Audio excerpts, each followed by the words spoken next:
Dynamic stereochemistry. Dynamic stereochemistry, देखो dynamic stereochemistry में हम रिएक्शन मैकेनिज्म की बात करते हैं। मतलब कोई भी रिएक्शन है, केमिकल रिएक्शन, उसमें आप स्टीरियो को कैसे अप्लाई करोगे, समझ में आ रहा है ना भाई। स्टैटिक में तो क्या है, अपन ने कन्फिग्रेशन की बात करी थी, बेसिकली कन्फिग्रेशन, कन्फर्मेशन। कन्फिग्रेशन में रिप्रेजेंटेशन ऑफ कन्फिग्रेशन और असाइनमेंट ऑफ कन्फिग्रेशन, समझ बेसिकली इसकी बात करी थी, ठीक है ना। डायनेमिक में क्या करते हैं कि कोई भी केमिकल रिएक्शन है उस पर आप स्टीरियोकेमिस्ट्री को कैसे अप्लाई करोगे, उसके लिए आपको क्या क्या ध्यान रखना है, वो सारे पॉइंट यहाँ पर आएगा। मतलब कुल मिलाकर रिएक्शन मैकेनिज्म के बारे में हमें बताती है, ठीक है ना। तो देखो deals with the stereochemistry of a chemical reaction, समझ में आ रहा है ना। देखो यहां पर अपन को किस किस की बात करनी है डायनेमिक में। देखो डायनेमिक स्टीरियोकेमिस्ट्री,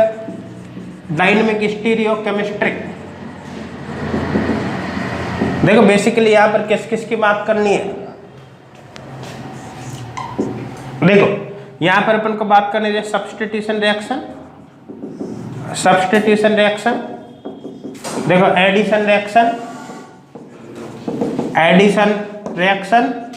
और एलिमिनेशन रिएक्शन,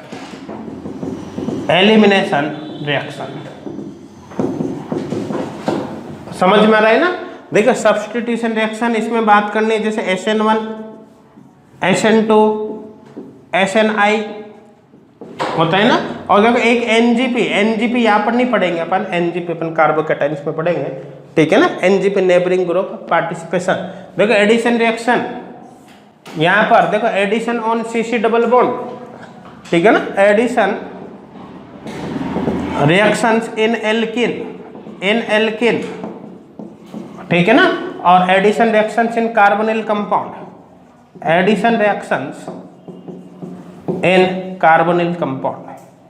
कार्बोनिल कंपाउंड, समझ में आ रहा है नहीं आ रहा, ठीक है ना। यहां पर देखो दो तरह के case, cyclic compound, cyclic and cyclic compound और एसाइक्लिक कंपाउंड,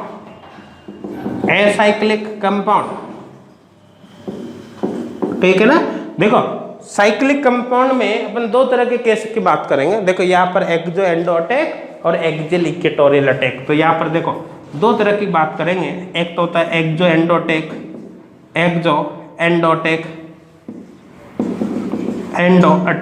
क्या होता है, सब कुछ पढ़ेंगे अपन काफी डिटेल में, और क्वेश्चन 100% आते हैं अपने एग्जाम के अंदर, ठीक है ना। देखो नेक्स्ट है यहाँ पर अपन बात करेंगे एक्सियल इक्वेटोरियल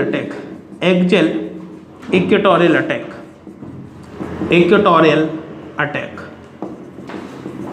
समझ में आ रहा है ना। मतलब डायनेमिक स्टीरियोकेमिस्ट्री बहुत ही ज्यादा इंपॉर्टेंट है और क्वेश्चन 100% आते हैं एग्जाम में यहाँ से, ठीक है ना। देखो एसाइक्लिक कंपाउंड मतलब एसाइक्लिक कार्बोनिल कंपाउंड, के कार्बोनिल कंपाउंड की बात कर रहे हैं ना यहाँ पर, तो इसमें दो तरह के रूल्स की बात करेंगे। देखो एक तो होता है प्रिलॉग रोल, एक होता है क्राम्स रोल, ठीक है ना। तो यहाँ पर बात करेंगे अपन, देखो क्राम्स रोल और प्रिलॉग रोल। अब क्या होता है वो तो अपन साथ में ही पढ़ेंगे, ठीक है ना। देखो नेक्स्ट है एलिमिनेशन रिएक्शन में अपन बात करेंगे जैसे E1 E2 AI, ठीक है ना। नेक्स्ट E1CB रिएक्शंस, इसके E1 internal unimolecular elimination reaction, E2 bimolecular elimination reaction, EI internal elimination reaction, ठीक है ना। जिसके अंदर pyrolysis of ester, pyrolysis of xanthates, इनकी बात करेंगे अपन। देखो पाइरोलिसिस ऑफ एस्टर, समझ में आ रहा है ना। देखो पाइरोलिसिस ऑफ जेंथेट्स, समझ में आ रहा है नहीं आ रहा है यहाँ तक, ठीक है ना। E1CB, देखो E1CB ऐसी रिएक्शन है जिससे कई बार, कितनी ही बार नेट के अंदर, गेट के अंदर क्वेश्चन आ चुके हैं, समझ में आ रहा है। मतलब डायनेमिक स्टीरियो से तो 100% क्वेश्चन आता ही है, एक बार वैसा नहीं हुआ कि यहाँ से क्वेश्चन नहीं आया। क्लियर है यहाँ तक, ठीक है ना। करो देखो पहले इसका नोट। कर ले बेटा सबने। हाँ इधर देखो कर ले, यहाँ तक किसी को डाउट है क्या? ठीक है ना। तो डायनेमिक स्टीरियो केमिस्ट्री में ये पूरा पार्ट कवर करना है हमें, ठीक है ना। ज़्यादा बड़ा नहीं है, बहुत जल्दी हो जाएगा। एनजीपी का मतलब क्या है? Neighbouring group participation. एसएनआई का मतलब देखो internal nucleophilic substitution reaction. SN1 unimolecular nucleophilic substitution, SN2 bimolecular nucleophilic substitution. इनका मतलब अपने देख ही लिया।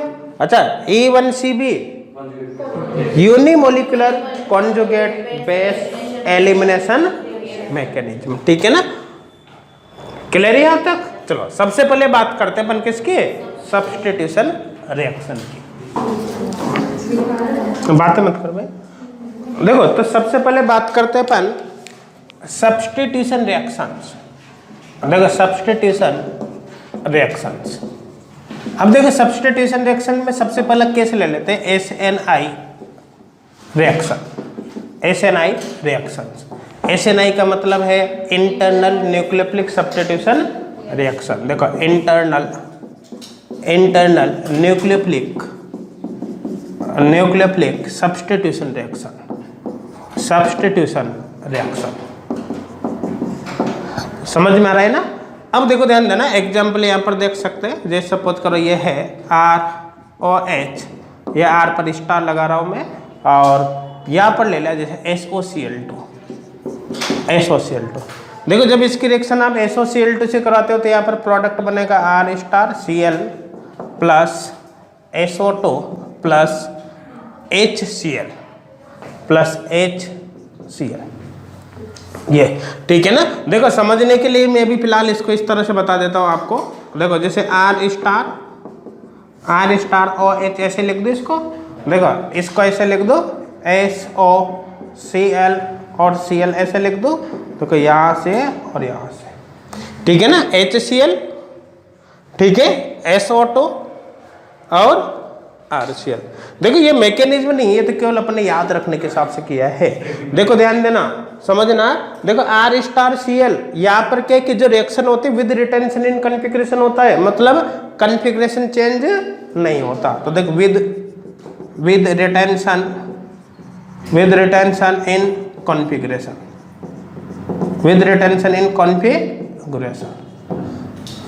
समझ में आ रहा है सबको? कोई डाउट है कि यहाँ तक नहीं है ना? तो विद रिटेंशन इन कॉन्फ़िगरेशन होता है। अब देखो ध्यान देना, रिएक्शन किस तरह से होती है, मैकेनिज्म इसकी क्या है। देखो मैकेनिज्म देखो R स्टार OH, ठीक है ना। यहाँ पर ले लिया plus Cl S double bond O Cl, ये यहाँ से ये गया। देखो माइनस HCl, ठीक है ना। देखो R स्टार O, और इस ऑक्सीजन की बॉन्डिंग किससे होगी? सल्फर से होगी ना। जैसे सल्फर, ये डबल बॉन्ड O, ये Cl, ठीक है। इस बॉन्ड के अंदर पोलैरिटी यहाँ से टूट जाएगा। देखो तोड़ते यहाँ पर क्या बनेगा? R स्टार, देखो यहाँ पर हो गया प्लस O माइनस हो गया ना, ऑक्सीजन पर माइनस आएगा। देखो S double bond O Cl, देखो ये हो गया ना प्लस माइनस। समझ में आ रहा है? इसको अपन बोलते हैं इंटीमेट आयन पेयर। क्या बोलते हैं इसको? Intimate ion pair. देखो इंटीमेट आयन पेयर। अब देखो ये तो लिखे, ये कंप्लीट फ्री नहीं होता यहाँ से। यहाँ पर देखो इलेक्ट्रोस्टैटिक फोर्स ऑफ अट्रैक्शन तो है ना, प्लस माइनस है, ये कंप्लीट फ्री नहीं होता। और फाइनल यहाँ पर ये होता है। देखो ये जब फ्री नहीं होता तो उस कंडीशन में यहाँ पर ये होता है, यहाँ से यहाँ पर ये बॉन्ड टूटेगा, जब ये वापस जाएगा तो ये Cl यहाँ से यहीं पर अटैक करता है। कहने का मतलब देखो ये Cl तो इससे जुड़ा हुआ है ना, फ्री थोड़ी है। अगर ये फ्री होता तो बैक साइड से अटैक हो सकता था, लेकिन ये फ्री नहीं है तो ये तो फ्रंट साइड से ही अटैक करेगा ना। तो इस कंडीशन में क्या होगा कि जहाँ से बॉन्ड टूटा था ना उसी जगह पर बॉन्ड बनता है, ठीक है ना। तो यहाँ पर क्या होगा? R स्टार, और जहाँ से बॉन्ड टूटा था वहीं पर बॉन्ड बन गया। साथ में क्या होगा? देखो ये प्लस, ये तो SO2 हो गया, ठीक है ना। S double bond O SO2, और प्लस यहाँ पर क्या हो गया? देखिए Cl इधर आ ही गया। तो यहाँ पर क्या होता है? देखो इस रिएक्शन में जहां से ये बॉन्ड टूटता है फाइनली, ये वाला बॉन्ड है ना, ये बॉन्ड टूटता है उसी जगह पर Cl आता है। यहां देख लो, जहां से बॉन्ड टूटता है उसी जगह पर क्या आता है, Cl आता है। इसी को बोलते हैं रिटेंशन इन कॉन्फ़िगरेशन। तो यहां पर होगा विद रिटेंशन इन कॉन्फ़िगरेशन। देखो with retention in configuration, configuration. किसी को कोई डाउट है क्या? नहीं है ना, समझ में आ रहा है? यहां तक करो, देखो नोट हो गया यहां तक? हाँ कर लिया सबने? किसी को कोई डाउट है क्या? नहीं है ना। देखो ध्यान देना, ये जो मेथड होता है वो एल्किल हैलाइड फॉर्मेशन का एक बेस्ट मेथड होता है। एल्किल हैलाइड के फॉर्मेशन का एक बेस्ट मेथड है। देखो बेस्ट मेथड क्यों है? देखो इस रिएक्शन के दौरान जो लास्ट साइड प्रोडक्ट बनते हैं वो एक तो HCl है और दूसरा कौन सा है, एसोटर। दोनों ही क्या है, गैस है ना। तो जैसे जैसे रिएक्शन होती जाती है गैसेस साइड प्रोडक्ट इससे बाहर निकलते जाएंगे।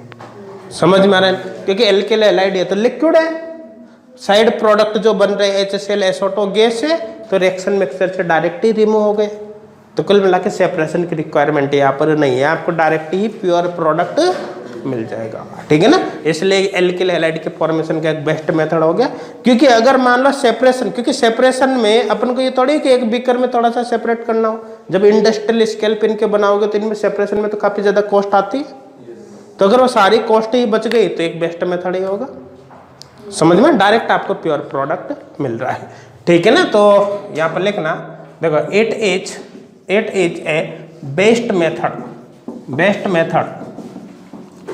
for the formation of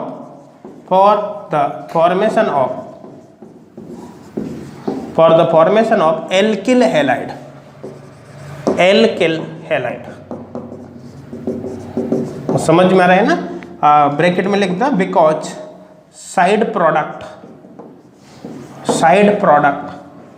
देखो साइड प्रोडक्ट कौन से है, like HCl and SO2 are gases. नहीं, साइड प्रोडक्ट क्या है, गैसेस है। मेरे हिसाब से समझ में आ गया होगा। ठीक है ना, कोई डाउट है क्या? नहीं है ना। अब देखो ध्यान देना, देखो रिएक्शन के दौरान विद रिटेंशन इन कॉन्फ़िगरेशन होता है। देखो विद रिटेंशन इन कॉन्फ़िगरेशन का मतलब कॉन्फ़िगरेशन सेम होता है। विद रिटेंशन इन कॉन्फ़िगरेशन का मतलब क्या है, कॉन्फ़िगरेशन सेम होता है। अब कॉन्फ़िगरेशन का मतलब क्या होता है, देखो 3D अरेंजमेंट ऑफ एटम्स और group of atoms around the stereo centre बता रखा है ना। कॉन्फ़िगरेशन का मतलब R या S नहीं है, वो तो रिप्रेजेंटेशन ऑफ कॉन्फ़िगरेशन है।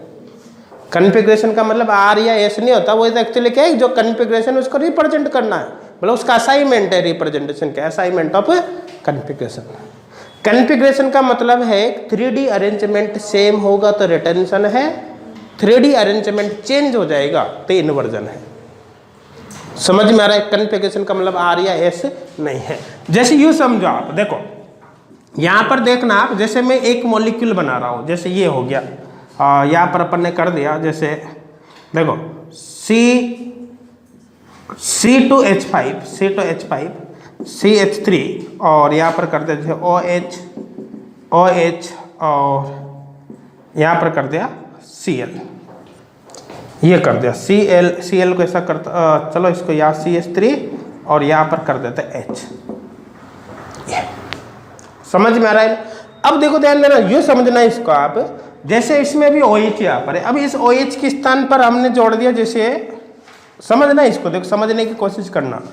OH के स्थान पर हमने जोड़ दिया जैसे Cl, OH के स्थान पर जोड़ दिया जैसे Cl। समझ में आ रहा है? जहां से OH हटाया उसी जगह पर क्या जोड़ा, Cl है ना, वेज है ना, वेज। जहां से OH हटाया उसी जगह पर क्या जोड़ दिया, Cl। अब देखो इसका कॉन्फ़िगरेशन क्या है, इसका कॉन्फ़िगरेशन देखो 1 से 2 S का ऐसे रहेगा क्योंकि लोवेस्ट डैश पर है S। इसका कॉन्फ़िगरेशन 1 to S का ऐसे रहेगा क्योंकि लोवेस्ट कहाँ पर है, डैश पर है। समझ में आए ना?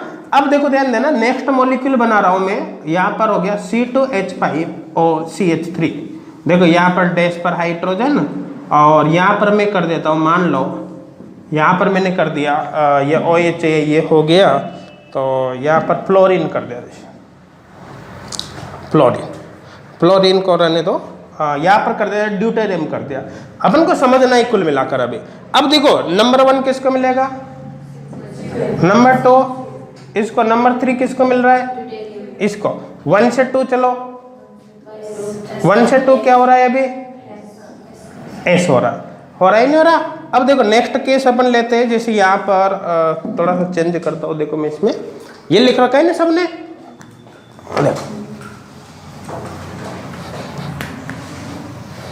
देखो जैसे एक केस ये ले लिया हमने, यहाँ पर CH3 और यहाँ पर C2H5 और यहाँ पर हमने कर दिया जैसे ये डैश पर हाइड्रोजन और यहाँ पर कर दिया जैसे CD3 कर दिया, CD3। 1 नंबर किसको मिलेगा, 1 नंबर इसको, 2 नंबर इसको, 3 नंबर इसको। 1 से 2 चलो, 1 से 2 क्या हो गया, कुछ समझ में आ रहा है क्या बताना चाहता हूँ। देखो ध्यान देना, प्रत्येक कंपाउंड इससे ये देखो आप, इससे ये बनाया, इससे ये बनाया और इसी से ये बनाया। देखो इसमें एस है अगर, और ये भी फिक्स है कि देखो जहां से मैंने ग्रुप कोटाया ना उसी जगह पर नया ग्रुप जोड़ा है। देखो कुछ चेंज किया क्या, देखिए जहां से हटाया वहीं पर जोड़ा।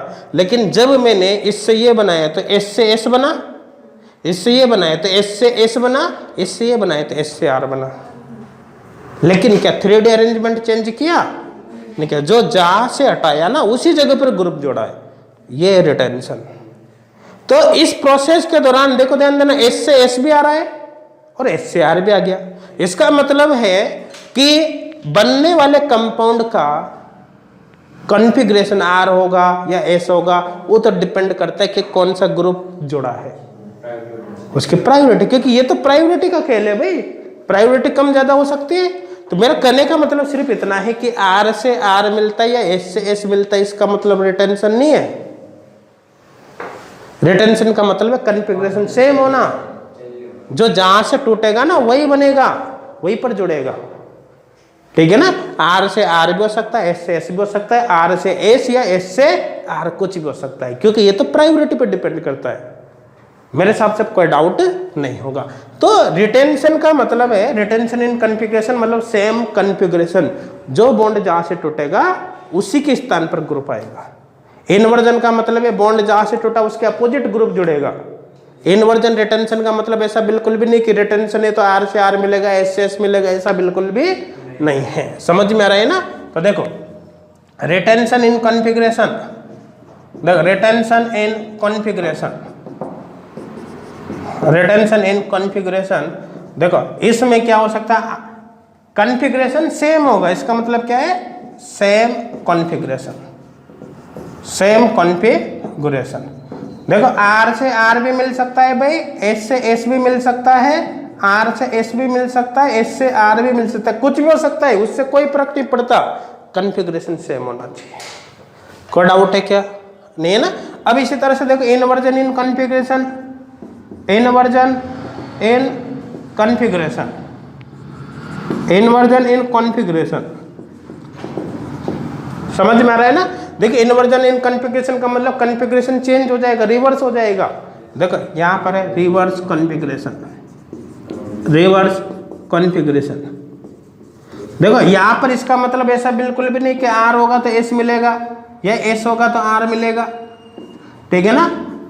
आर से एस या एस से आर कुछ भी हो सकता है, आर से आर भी मिल सकता है, एस से एस भी मिल सकता है, आर से एस भी मिल सकता है, एस से आर भी मिल सकता है। वो तो डिपेंड करता है कि जुड़ने वाले नए ग्रुप की प्रायोरिटी क्या है।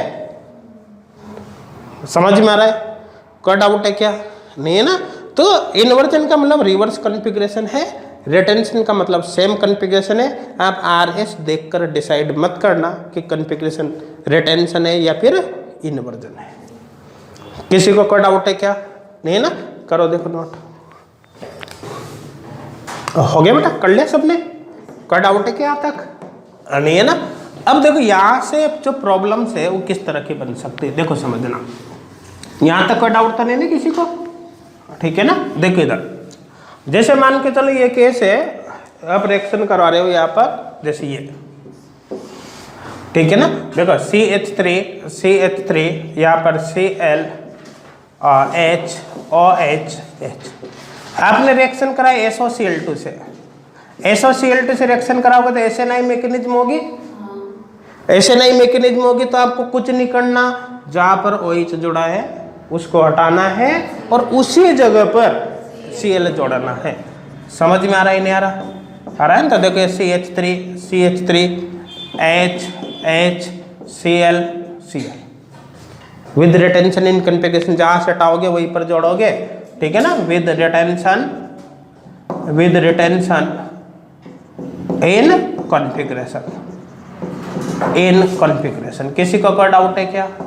नहीं ना? With retention in configuration. मेरे हिसाब से क्लियर हो गया होगा। देखो और भी केस देखते हैं, चलो ठीक है ना? देखो जैसे हमने ये ले लिया, देखो CH3 C2H5 OH Cl OH और H, ये यहाँ पर SOCl2 कोई SNI मैकेनिज्म होगा, विद रिटेंशन इन कॉन्फ़िगरेशन होगा। आपको क्या करना है? CH3 C2H5, देखो आपको क्या करना है? OH को हटाकर Cl जोड़ना है। अच्छा एक बात ध्यान देना, समझना आप, देखो इससे ये बना, लेकिन एग्जाम में ऑप्शन में ऐसा मिले जरूरी नहीं है भी, इसका आइडेंटिकल कॉन्फ़िगरेशन तो दूसरा भी बनाया जा सकता है। जैसे मान लो कि आपने तो इससे बना दिया, ठीक है ना, लेकिन एग्जाम में ऐसा नहीं बन रहा, यही मॉलिक्यूल सामने वाले ने यू बना कर दे दिया CH3, ठीक है ना, H Cl, तो ये क्या गलत है? सही है, ये प्लेन ऑफ सिमेट्री है। आइडेंटिकल कंपाउंड जब सिमेट्रिक मॉलिक्यूल यदि मिरर में दिखते तो आइडेंटिकल होता है। अगर यही मॉलिक्यूल आपको यू बना कर दे दिया एग्जाम के अंदर, यू समझा, जैसे यहाँ पर H ये Cl यहाँ पर, यहाँ की जगह मैंने चेंज कर दिया Cl CH3 और H, क्या गलत है? नहीं, एक को शिफ्ट, एक को फिक्स करके बाकी के एक दूसरे की जगह शिफ्ट कर दिया, आइडेंटिकल बनता है। तो वो आप पर डिपेंड करता है, आप उसको मैच कर पाते हो नहीं कर पाते। इसके लिए अपने inter conversion of configuration complete पढ़ रखा है कि वेज डैश को आप सॉर्स को वेज डैश में, न्यूमान में, मतलब इनको आपस में कैसे कन्वर्ट करोगे, चेक कैसे करोगे, दो कंपाउंड दे रखा है उनके बीच क्या रिलेशन है, चेक कैसे करोगे, सब कुछ पढ़ रखा है। फिर ऐसे क्वेश्चंस को सॉल्व करने में आपके वो हेल्प करेगा। तो आपको बनाना तो वैसे जैसे बनाना है, फिर जो बनेगा ना उससे 4 ऑप्शन में मैच करना भी आना चाहिए कि जो आपने बनाया वो कौन सा है, क्योंकि जरूरी नहीं जैसा आपने बना रखा है 4 ऑप्शन में एज इट इज मिल जाए। आपने तो ये बनाया, लेकिन हो सकता है सामने वाला ने न्यूमान बना कर दे रखा है, दे सकता है भाई, उसके ऊपर डिपेंड करता है। समझ में है ना? तो आपको वो सब आना चाहिए। तो मतलब क्वेश्चंस को आगे सॉल्व करने में फिर आपके जो स्टैटिक स्टीरियो है वो हेल्प करेगी। डायनेमिक से तो ये काम हो गया, ठीक है ना, लेकिन आगे अगर चेंज कर रखा है तो फिर आपकी हेल्प कौन करेगी वहां पर? Static stereo. मेरे हिसाब से क्लियर हो गया होगा। किसी को कोई डाउट है क्या? अब देखो एक बात समझना है यहाँ पर, देखो अगर इस रिएक्शन मिक्सचर में हम पिरिडीन मिला दे तो रिएक्शन के मैकेनिज्म चेंज हो जाते हैं। पिरिडीन की प्रेजेंस में ये रिएक्शन एसेंटो मैकेनिज्म से होती है और यहाँ पर इनवर्जन इन कॉन्फ़िगरेशन होता है। समझ में आ रहा है ना? तो देखो आगे कंटिन्यू करना। in the presence of pyridine a reaction will be take place by the Aschento mechanism by the Aschento mechanism, and inversion in configuration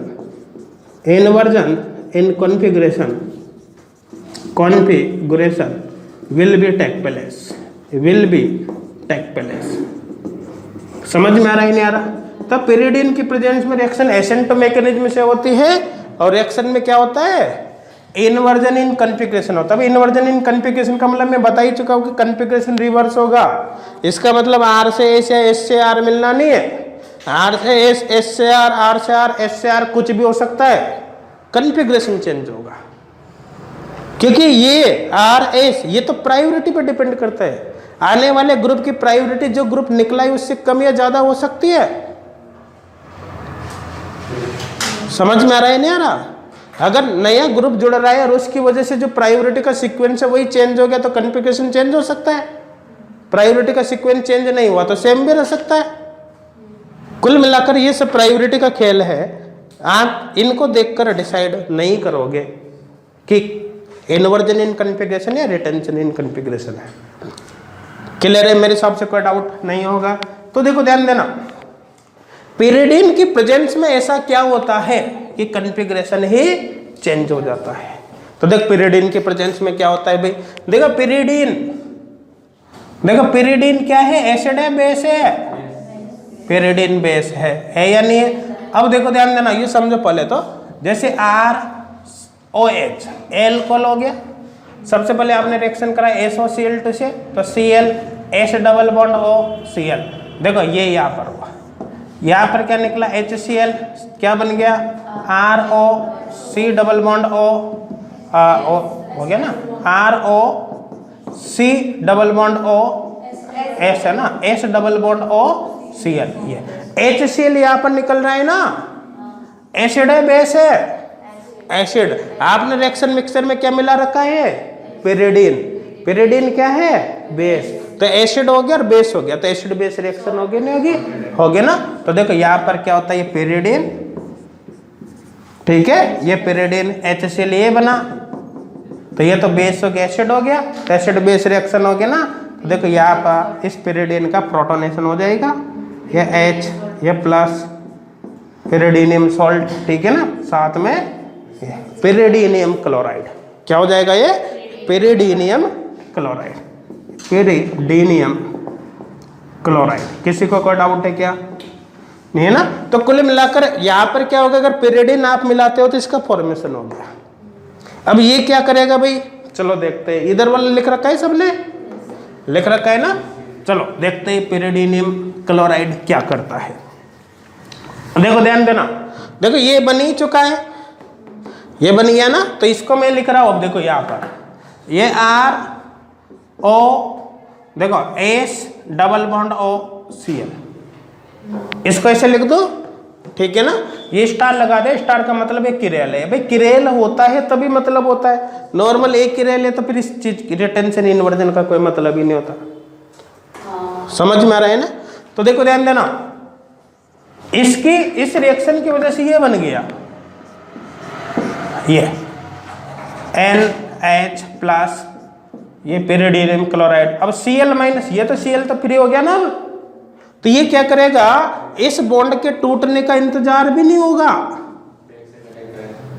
ये इस बॉन्ड के टूटने से पहले बैक साइड से अटैक करेगा, और बैक साइड से अटैक करते ही यहाँ से या जब वापस आएगा तो Cl यहाँ से बाहर। क्यों? क्योंकि अभी Cl के अटैक करने की कोई पॉसिबिलिटी नहीं, क्यों, बॉन्डिंग तो इसने कर ली, और ये बॉन्डिंग करता है तो क्या फ्रंट से अटैक हो सकता है? नहीं हो सकता। क्यों? क्योंकि फ्रंट साइड तो पहले से ही प्रोटेक्टेड है, इसने प्रोटेक्ट कर रखी है फ्रंट साइड, इसका मतलब अटैक जो होगा वो किधर से होगा, बैक साइड से।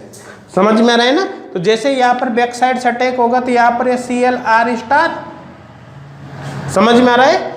ये यहां से देखो SO2 बाहर निकल गया, यहां से Cl माइनस बाहर निकल गया, समझ में आ रहा है नहीं आ रहा, और ये बन गया। अब देखो जिधर से बॉन्ड टूटा है क्या उधर बॉन्ड बना है?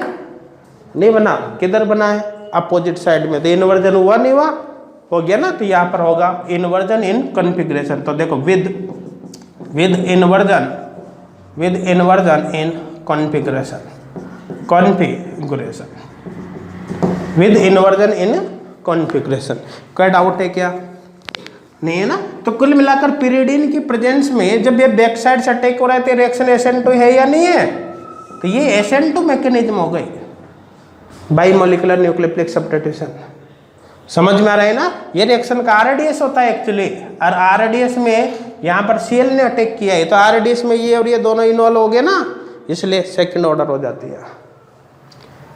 और यहाँ पर क्या होता है, इन्वर्जन इन कॉन्फ़िगरेशन। तो देखो ये केस है, इधर देखो जैसे ये कंपाउंड CH3 C2H5, समझ में आ रहा है ना। यहाँ पर H, यहाँ पर OH, अब यहाँ पर रिएक्शन करा, एक तो अपने करा दे रिएक्शन SOCl2 से, तो SNI मैकेनिज्म होगी ना, रिटेंशन इन कॉन्फ़िगरेशन OH को हटाना है और उसी जगह पर Cl जोड़ना है। तो देखो यहाँ पर ये हो गया CH3, ये C2H5, यहाँ पर H और यहाँ पर Cl। ये इन्वर्जन इन कॉन्फ़िगरेशन या retention in configuration, retention in configuration. तो विद रिटेंशन इन कॉन्फ़िगरेशन समझ में आ रहा है नहीं आ रहा?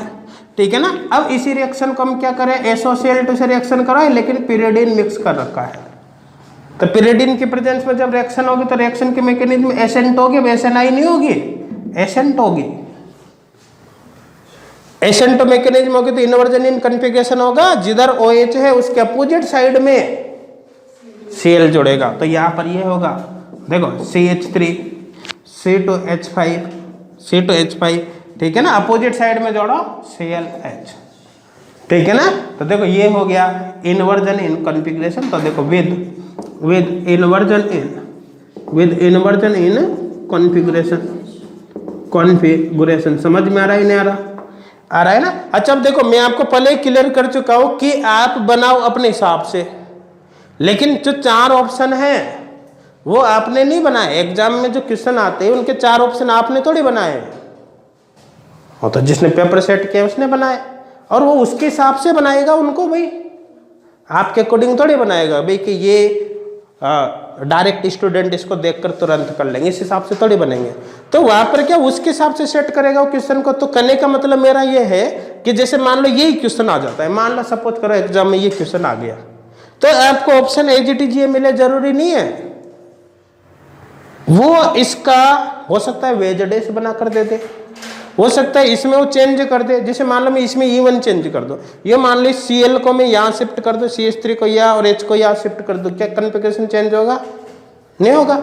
जैसे मान लो इसको मैं ऐसे लिख कर दे दूँ, यहाँ पर C2H5, यहाँ पर कर दिया मैंने Cl, यहाँ CH3, यहाँ पर H, क्या कॉन्फ़िगरेशन ये एरिया अलग है? नहीं है। निकाल के देखो 1 2 क्या हो गया, S का अपोजिट R आ गया ना। देखो 1 1 और 2 क्या आ गया, S का अपोजिट R, सेम आ रहा है नहीं आ रहा? तो आइडेंटिकल है या नहीं है? जरूरी थोड़ी आपको वेज डेस बना कर दे दे। वेज डेस का मतलब यूँ दे दिया, मान लो आपको जैसे C2H5 CH3, अब यहाँ पर देखो Cl और H, पहले चेक करके देख लेते हैं। 1 से 2 क्या आ रहा है, R आ रही है ना इसका कॉन्फ़िगरेशन। 1 से 2 1 हो गया ना, 1 से 2 S का अपोजिट R और 1 से 2 R। तो ये एरिया क्या अलग अलग है, सेम है। तो भाई एग्जाम में ऐसे मिल सकता है, ऐसे मिल सकता है, ऐसे मिल सकता है, और भी कुछ करके दे सकता है, उससे कोई फर्क नहीं पड़ता। वो तो आपको जो बनाना है वो बनाओ, उसको फिर चेक कर लो कौन सा होगा। कोई डाउट है क्या? नहीं है ना, मेरे हिसाब से क्लियर हो गया होगा। अच्छा ये भी हो सकता है, जैसे मान लो ये 2 रिएक्शन हो गई, किसकी रिएक्शन SOCl2 से कराई, SOCl2 और पिरियडिन से कराई। देखो इससे कराने पर कंपाउंड A बना, इससे कराने पर कंपाउंड B बना। A और B के बीच क्या रिलेशन है, A एंड B। देखो दोनों क्या है, पेयर ऑफ एनांसोमर। क्या ये, पेयर ऑफ एनांसोमर। समझ में आ रहा है नहीं आ रहा? तो ये हो गया भाई पेयर ऑफ एनांसोमर। तो हो सकता है इस तरह से देखकर रिलेशन भी पूछ ले। समझ में आ रहा है नहीं आ रहा? चलो और क्वेश्चन देखते। तो ये कर ले सबने, इधर वाला देखो कर रखा है ना, किसी को कोई डाउट है क्या यहाँ तक? नहीं है ना। चलो और क्वेश्चन देखते हैं। जैसे मान कर जिससे पूछेंगे वही बताना भाई। देखो जैसे ये कर दिया हमने, सपोज करो यहाँ पर ये ले लिया, जैसे देखो OH CH3 CH3H CH3H और CH3HH। देखो यहाँ पर ये बना दिया। देखो SOCl2 ठीक है ना, यहाँ पर बना A और SOCl2 पिरियडिन यहाँ पर बना भाई B। आपको बताना है A और B के बीच क्या रिलेशन है। ये आप करो, मैं इधर क्वेश्चन लिखूंगा और हाँ A और B के बीच क्या रिलेशन है करो। देखो जल्दी से ये कर ले सोल्व सबने, ये लिख रखा है ना। चलो आप उसको सॉल्व करो, मैं और क्वेश्चन लिख देता हूँ। देखो नेक्स्ट क्वेश्चन, देखो CH3HHOH OH H और CH3 देखो, और यहाँ पर भी कर दिया जैसे H। देखिए इसकी रिएक्शन कराए SOCl2 और A, और यहाँ पर कराए SOCl2 और यहाँ पर हो गया B। चलो करो दोनों क्वेश्चंस को सॉल्व करो। ये इसमें यहाँ पिरिडिन करना ना, यहाँ पर पिरिडिन करो, देखो इसको करो। हाँ हो गया भाई। हाँ इसमें क्या बना, ए और बी के बीच का रिलेशन है। जैसे पूछे कोई बताओ, हाँ बेटा तुम बताओ। पेरो पे नानसिमर, हाँ पेरो पे नानसिमर आ रहा है सबके, ये आ रहा है। चलो देख लेते हैं। देखिए यहाँ पर जब SOCl2 की प्रेजेंस, आप देखो सबसे पहले तो कि यहाँ पर देखो ये जो पीछे वाला कार्बन है वो तो क्या हो गया, CH3CH2 बोले C2H5 हो गया। पीछे वाला कार्बन तो किरेल है ही नहीं ना, आगे वाला कार्बन है। तो देखो ये किरेल है, अभी इस पर एक तो पीछे वाला जुड़ा है, OH जुड़ा है, CH3 जुड़ा है, H जुड़ा है, किरेल है ना। किरेल सेंटर पे रिएक्शन हो रही है तो SOCl2 से तो रिटेंशन होगा और इस वाले से इन्वर्जन होगा, तो पेरोपेनांथिमर बनेगा। समझ में आ रहा है ना। देखो यहाँ पर इस तरह से कर सकते हैं, जैसे ये यहाँ पर पीछे वाले कार्बन पे तो कोई रिएक्शन नहीं हो रही है ना, आगे वाले कार्बन पे रिएक्शन हो रही है। SOCl2 की प्रेजेंस में तो OH को हटाकर उसके स्थान पर Cl जोड़ना है। तो देखिए CH3 और यहाँ पर हो गया H। पीछे वाले कार्बन पे कुछ करने की जरूरत है ही नहीं, यहाँ पर ये देखो H और CH3 यही बनेगा ना। और देखो नेक्स्ट इस पे देखो आप, देखो यहाँ पर क्या फ्रंट कार्बन पे रिएक्शन होगी नहीं होगी, होगी ना। तो इस पे रिएक्शन होगी ना, तो यहाँ पर इन्वर्जन होगा तो नीचे की तरफ बॉन्ड बनेगा, ठीक है ना। तो यहाँ पर कर दो मैं Cl, यहाँ Cl जुड़ते ये दोनों ऊपर चले जाएंगे ना। तो देखो ये हो गया H और यहाँ पर कौन सा ये है ना ऊपर, तो CH3 और पीछे वाले कार्बन पे कुछ हुआ ही नहीं तो ये एज इट इज रहेगा। तो देखो यहाँ पर इसको थोड़ा सा बड़ा कर देता हूँ मैं, ये क्या है यहाँ पर H और यहाँ पर H, यहाँ पर क्या है CH3 ये। आपको इन दोनों के बीच रिलेशन देखना है। तो देखो पीछे वाला कार्बन तो किरेल है ही नहीं ना, मतलब इसका मतलब तो हो गया, जैसे अगर मैं इसका पीस वो बनाऊं ना, पीसर इसका, तो ये हो गया युक्त, समझ लो आप इसको।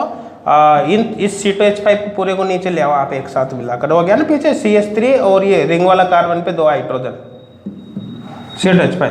ये दोनों को जब इसको अपन यू घुमाएंगे तो ये दोनों अपनी तरफ आएंगे, अपनी तरफ आने का मतलब टुवर्ड्स द वीवर को वेज कर सकते हैं। ये हो गया CH3 और ये चला जाएगा पीछे की तरफ Cl, ये मतलब ये है, होगा नहीं होगा। और इसका अगर बनाते हैं तो इसको बनाने का मतलब है, देखो यहाँ पर यू कर दो इसको, जैसे यू घुमाया ना अपन ने इसको यू, आप इसको यू घुमा दो यू, ठीक है ना। यू घुमाओगे तो देखो ये जो C2H5 बनेगा, CH3 और रिंग वाले 2 हाइड्रोजन C2H5 ये ऊपर की तरफ चले जाएंगे।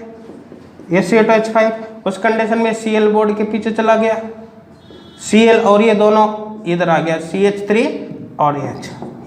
दोनों का कॉन्फ़िगरेशन निकालो। देखो इसका 1 है, इसका 2 है, 1 से 2 चलोगे क्या आ रहा है S का अपोजिट करोगे R। यहाँ पर देखिए इसका 1 है, इसका 2 है, 1 से 2 चलोगे क्या हो गया R का अपोजिट S, पेरोपेनांथिमर।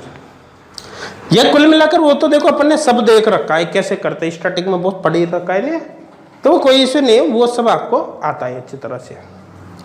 कोई डाउट है क्या, नहीं है ना। अब देखो इसकी बात करें, इसमें क्या बना A और B आइडेंटिकल।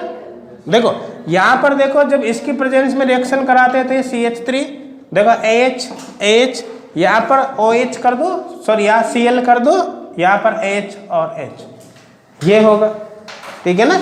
इस पे रिएक्शन कराते तो यहाँ पर ये होगा भाई CH3 H और यहाँ पर अपोजिट साइड में जुड़ेगा ना Cl और H। लेकिन भाई ये किरेल सेंटर थोड़ी है, जब किरेल सेंटर पे रिएक्शन होती है तब इन्वर्जन रिटेंशन का मतलब होता है। किरेल सेंटर पे रिएक्शन नहीं हो रही है तो कोई रिटेंशन कोई इन्वर्जन नहीं है, नॉर्मल कैसे हो। समझ में आ रहा है? तो ये तो क्या, ये दोनों सेम है। आप यू देख लो, देखो यू दिख रहा है क्या आपको अपोजिट, इस Cl को आप यहाँ ले आओ, ये H यहाँ सेम ही तो बनेगा। तो ये आइडेंटिकल है, ये आइडेंटिकल है, आइडेंटिकल। समझ में आ रहा है? जबकि ये क्या बने, pair of enantiomer, pair of enantiomer, pair of enantiomer. कोई डाउट है क्या किसी को? नहीं है ना? अच्छा, जैसे इसी क्वेश्चन में ये लिख लिया बेटा, सबने लिख रखा है, इसी में कर दो चेंज। जे इसी क्वेश्चन में सपोज करो यहाँ CH3 यहाँ पर मैं चेंज कर दिया, यहाँ पर ड्यूटेरियम कर दिया, हाँ तो पीछे भी किरेल सेंटर हो गया। अब पीछे वाले किरेल सेंटर पे तो कुछ चेंज हुआ ही नहीं और आगे वाले किरेल सेंटर पे चेंज हो गया, तो डाइस्टेरियोमर बन जाएगा। भाई एक किरेल सेंटर पे तो कॉन्फ़िगरेशन सेम और एक पर चेंज हो गया तो क्या बनेगा, डाइस्टेरियोमर। जैसे देखो ये लिया हमने SOCl2 तो क्या था, ड्यूटेरियम है इसे। अब यहाँ पर इसमें पीछे वाले पे तो रिएक्शन हुई नहीं, यहाँ तो ड्यूटेरियम रहेगा ना। तो देखो पीछे वाले पे तो कॉन्फ़िगरेशन सेम और आगे वाले पे चेंज हो रहा है, हो रहा है नहीं हो रहा, आगे वाले पर चेंज हो रहा है ना। इसका मतलब ये दोनों क्या है, डाइस्टेरियोमर है, दोनों डाइस्टेरियोमर है। मैच करना आपको आता ही है, कैसे करते हैं, चाहे तो अपन इनको पीसर बना लो, कुछ भी बना लो, ठीक है ना, या डायरेक्ट ही मैच कर लो, ठीक है ना। ये डाइस्टेरियोमर है, डाइस्टेरियोमर। तो कहने का मतलब रिएक्शन में ऐसा नहीं है कि इधर देखो इसमें तो अपन का रिटेंशन हुआ है, इसमें इन्वर्जन हुआ है, तो रिटेंशन हुआ तो भाई यहाँ तो सेम बनेगा, इन्वर्जन हुआ तो यहाँ पर अपोजिट बनेगा। तो इसका मतलब दोनों में एनांशियोमर बनेगा, जरूरी नहीं, वो डिपेंड करता है कि केस कौन सा है। केस के अकॉर्डिंग A और B आइडेंटिकल भी हो सकते हैं, पेयर ऑफ एनांशियोमर भी हो सकते हैं और डाइस्टेरियोमर भी हो सकते हैं, वो आपको पहचानना है। एक बात हमेशा ध्यान रखना कि इन सभी टर्म का मतलब तभी निकलता है जब रिएक्शन कहाँ पर हो, किरेल सेंटर पर। यदि रिएक्शन किरेल सेंटर पे नहीं होती है तो रिटेंशन इन्वर्जन इन टर्म का कोई मीनिंग नहीं रहता। समझ में आ रहा है ना? ये समझा आप। देखो if reaction does not take place at chiral centre,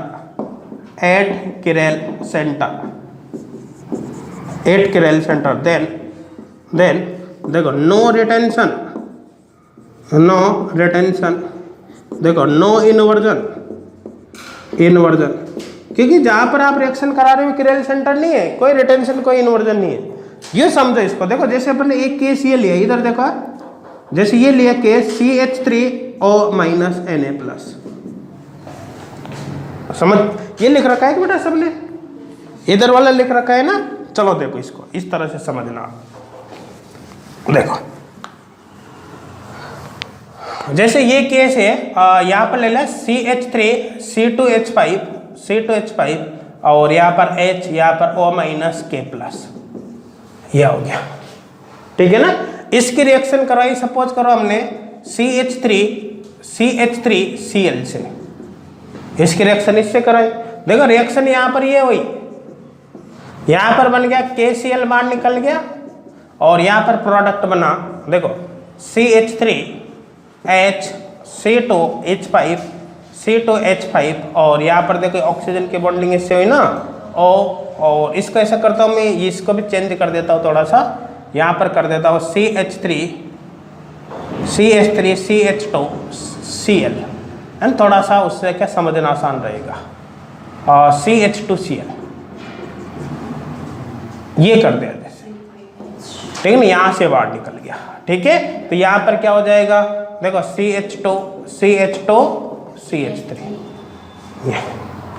अब देखो ध्यान देना, रिएक्शन देखो जिस सेंटर पे रिएक्शन हो रही है, क्या वो किरेल सेंटर है? रिएक्शन यहाँ पर हो रही है, ये किरेल सेंटर है क्या? नहीं है। तो क्या यहाँ पर कोई रिटेंशन इन्वर्जन का मतलब है? नहीं है। देखो यहाँ पर किरेल सेंटर है, ये किरेल सेंटर, लेकिन जो किरेल सेंटर है वहां तो रिएक्शन ही नहीं हुई। इस कार्बन पर क्या कोई रिएक्शन हो रही है? नहीं हो रही, मतलब इस रिएक्शन में रिटेंशन इन्वर्जन का मतलब नहीं। समझ में आ रहा है ना? रिटेंशन इन्वर्जन इन टर्म का मतलब तभी निकलेगा जब रिएक्शन कहाँ पर हो, किरेल सेंटर पर हो, तब मेरे हिसाब से कोई डाउट नहीं होगा। SNI की क्वेश्चन कर लोगे ना, कंप्लीट कर लोगे ना। चलो कल करते हैं।